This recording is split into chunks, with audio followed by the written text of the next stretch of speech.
कल से ना मैंने खबर देखी है ना, उस वक्त से मेरा दिमाग जो है ना घूमा हुआ है। अच्छा, खबर क्या होगी? क्या खबर है? गैस तो करें।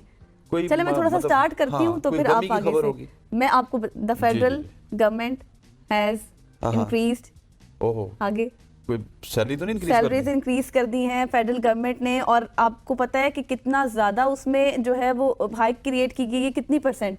तकरीबन कितनी? ये वैसे पूरे सरकारी मुलाजमीन की है तो बड़ी अच्छी खबर है यार। नहीं नहीं नहीं नहीं नहीं, तमाम MNAs की हैं। अच्छा। और परसेंट तो बताएं, थोड़ा सा आप आइडिया तो लगाएं, गेस लगाएं। 10% होगी यार, सैलरी इंक्रीमेंट इतना ही होता है। थोड़ा सा आगे 20% हो जाएगी, और 50 हो जाएगी। चलो यार 100 हो सकती है, 100 से तो ऊपर हो नहीं सकती, ये रूल ही 100 नहीं से है। ऊपर ही है, ये मैं HR आपको और बता एडमिन का रूल होता है कि 100 से जी ऊपर आप नहीं, करते तो ही ये नहीं। 200% है।